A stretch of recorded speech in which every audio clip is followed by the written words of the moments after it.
Hello and welcome to part 2 of where I read the Arabasta saga. If you're new here, my name's Becky and I make videos about books, sometimes the occasional books but mainly manga, and today I am continuing my One Piece journey and reading my part 2.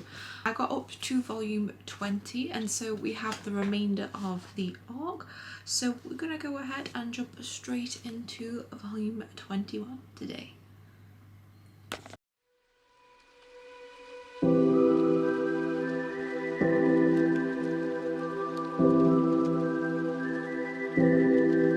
What an intense first couple of chapters. So Vivi has gone to the palace and the only way that they can stop the civil war from happening is to bomb the palace, and obviously everyone's kind of against it, but she's saying that it doesn't matter about the country is the people, which is true. I've always liked that moral. I've seen that statement used in a lot of media recently, like this region is not the land, it's the people, and I really like that statement. I really like that statement in fiction. You can tear everything down but they can always build back up again.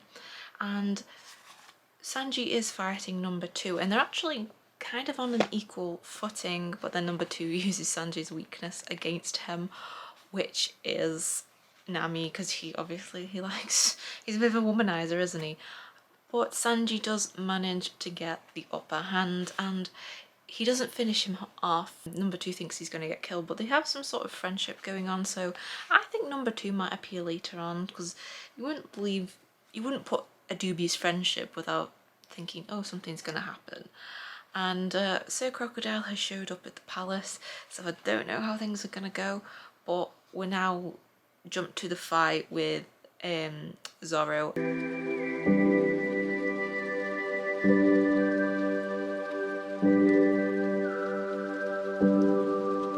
So I think this is one of those volumes where everything is just completely intense. So the main thing really to take away is that Nami is really struggling to fight Miss Doublefinger. I'm sorry, I'm not going to keep saying that, but Usopp actually made her a weapon because she was tired of sitting on the sidelines, but at first it looks like this weapon was made for like parties, and I'm like, why would Usopp create like a party side to it? I'm just wondering if that was just for a bit of comedy. It just felt a bit random. But luckily Nami does figure out the weapon, and it's not helping her, but she's very good at dodging. But it is mentioned that the weapon is supposed to be used as a last resort, and it looks like it's had its effect because of Nami seeing its tornadoes. So do you know what, I'm like seeing her little bit of character development, seeing how she's tired of sitting on the sidelines, but she's very good at dodging. If you're good at dodging, that can be used to other effects. And then obviously there's also the fact that I think the Kingdom of Arabasta have caught on to the fact that Sir Crocodile wants something, and then because the king is held up, so then people try to help the king, but something called the Pluton. Now the king and Vivi are very surprised that he knows what that is, so it's like that's what he's really after. That's why he's caused this whole plot. So I've got 3 chapters left of this volume, so let's go.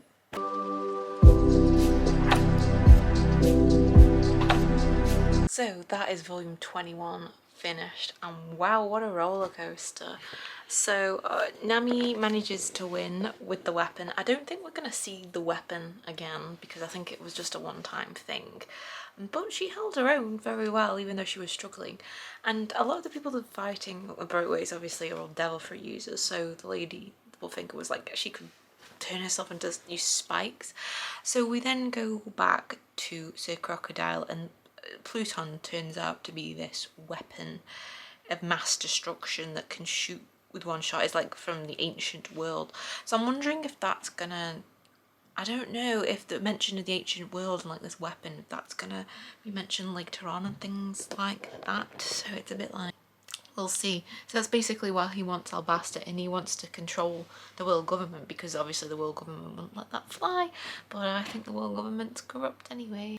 We then go back to Zoro and the guy who is a human sword, I can't remember his name.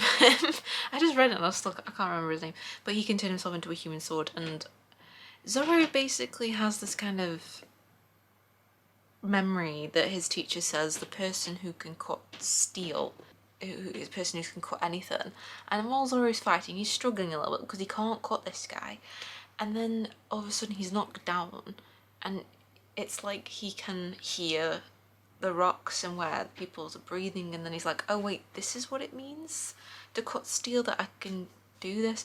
So it's typical, like, you know, protagonist gains like a power up before he fails, because everybody's really struggled against Baroque, but they've held their own, and so basically Zoro is now stronger, so he's one step closer towards his goal, which I did like. So I think out of the volumes so far of this art, this is volume 21's definitely been my favourite so far, especially with like just the character development, because when I'm reading something I really love character development, it's my favourite thing. So I'm gonna leave that there for today, and I will see you tomorrow for volume 22. Hello, it is the next day. It's actually quite late. It's like 8:10, 8:15, and so I've just had my dinner and I think it's time to pick up volume 22. Also, my hair's gone a bit mad. It's a bit wet from the shower because I've just let it naturally dry, so it's just kind of a bit poofy. But yeah, we're gonna go ahead and read volume 22. I'm excited. I really love volume 21, so let's see how much the story continues. What a couple of interesting chapters. It really feels like everything is going wrong, even though like Zoro has won his fight and everybody's trying to get to the palace. We're focusing on Vivi and her seeing Kozu, and they're trying to stop the rebellion before the explosion that is going to kill everybody, and she tells Kozu to stop, and he realises the truth, that he's played right into Crocodile's hands, and he tries to stop the rebellion, but he gets shot because he thinks the soldiers have done it, because of the soldiers, but Baroque have infiltrated both of the parties. So Crocodile really has his villain speech and holds Vivi and then drops her, and then Luffy, right at the correct moment, comes swooping in to save the day.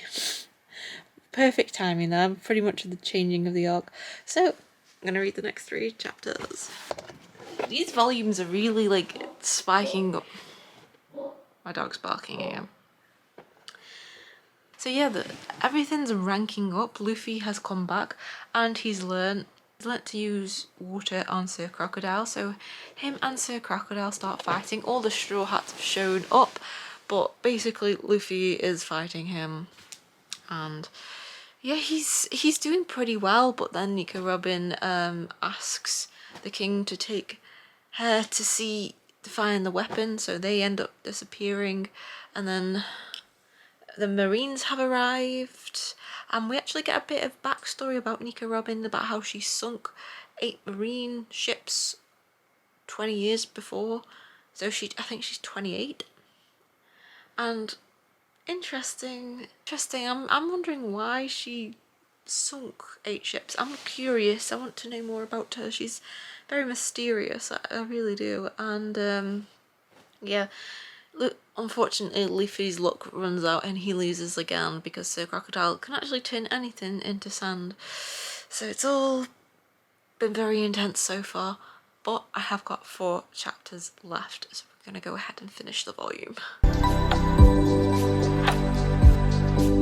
So yeah, Luffy goes after Sir Crocodile. So Nico, the king takes Nico to this tomb because she can read it. So is she an archaeologist? Since she can like decipher an etograph, really. It's an etograph, really. Crocodile beats up Luffy for the 2nd time, so that didn't go very well. Everybody is trying to stop the bomb, so they are trying to find out where it is, so they're running all over the city, town square, and Sir Crocodile betrays Nico because they made this deal 4 years ago that she could reveal where the weapon was, but she can't because of the monument. They don't actually know where it is, and the king manages to start crumbling the tomb because he plans to trap Sir Crocodile with him, so he's sacrificing himself for the sake of the kingdom. Luffy does collapse, but he needs a nap and he runs off, but he does manage to get to them, so that's good on all sides. And he actually uses his blood to get Sir Crocodile, but I feel like he's gonna really like hurt himself in this fight, but I guess it's one of the warlords of the sea, it's gonna happen. And all the Straw Hats have found the bomb, but there's 2 agents that are guarding it. So it's all been intense, and Luffy is nothing but persistent, is all I'm gonna say. I am rooting for him, of course. This is one of his strongest opponents yet, and I feel like they're gonna get stronger and stronger, but he really has got stronger, and he's actually using his wits. I love when a character makes mistakes and uses their wit. That's great. But that is volume 22 done, and I'll probably see you tomorrow. I'll probably end up finishing the arc because I've still got volume 23, and then I think there's 1 chapter in volume 24. So let's hopefully finish the arc tomorrow. Hello, so my camera battery is about to die, so I'm going to make this quick. I need to charge my battery. We're going to go ahead and start reading volume 23. Whether I'll get through all of this tonight, we'll see, because I have got other stuff going on, so I might try and just get halfway through and then finish the arc off tomorrow. So I think, how many chapters are there? There are 11 chapters, so I'm probably going to try and get through at least 5, or just try and get through some. I'm going to try and get through the first 3 at least.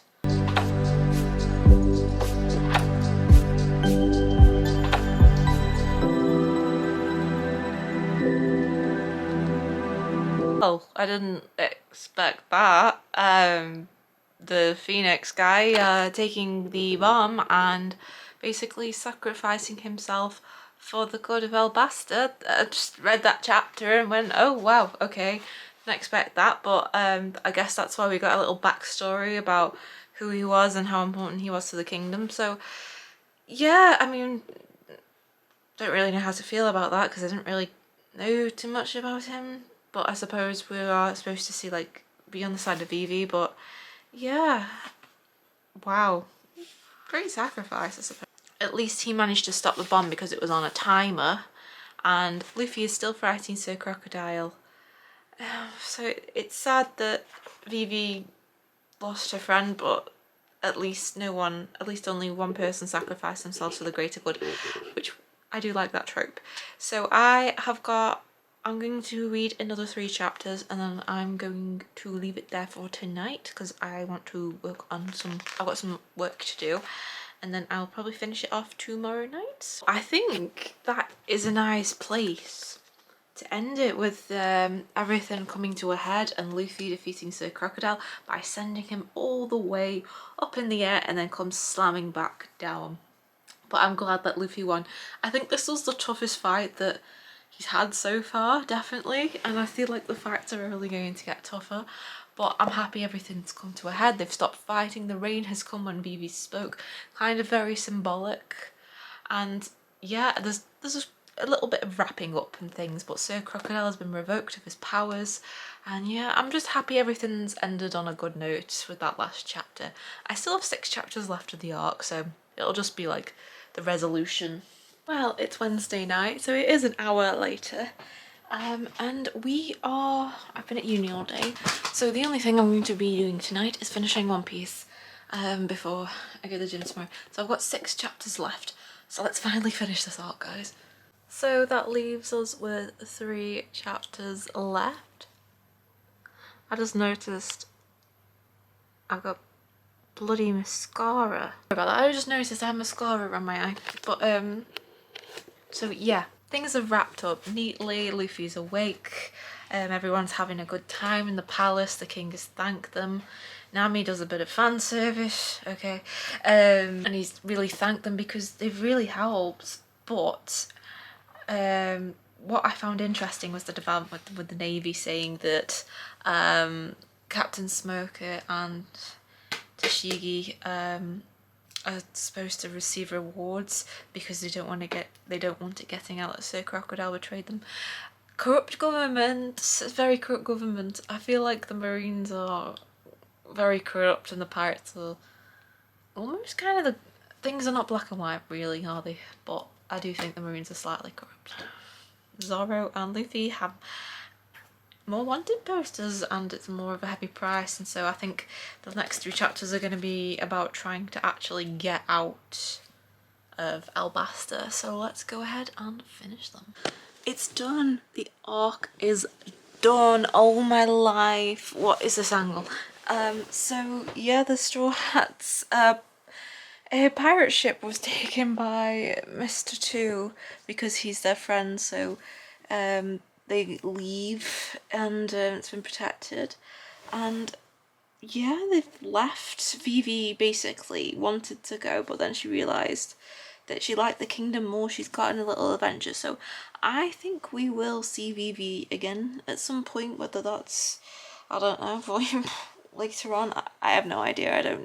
I have no idea. I avoid spoilers, so generally don't have any idea. Don't spoil it for me, please. I don't want anyone to spoil it for me, so it'd be nice to see if she does show up again. And the Navy basically kind of just let them go and think, you know what, the Navy she tries to stop them, but number 2 kind of helps and delays, basically, because they're helping a friend, so she gets annoyed. And then, as they're leaving, it turns out Miko is on the ship because she wants to join the crew. So I was right about her having a change of heart, and that is where the arc has ended. So as far as like my enjoyment of the arc, I will say I don't think anything will ever compare to the Arlong Park arc. I really enjoyed that. That's my favourite arc still. But I think this has come at a close second. I've really enjoyed this arc. Especially like the takedown of the government, and Arabasta can rebuild. And now we're on to new adventures. So yeah, this is definitely my second most favourite. But I think when I've actually caught up with the arcs, I might do a rating all the arcs and tiering all the arcs. I think that would be a fun video to do. Thank you for watching this long ranty vlog. I hope you have seen part 1, because why are you watching part 2 if you haven't seen part 1? And I will see you next time.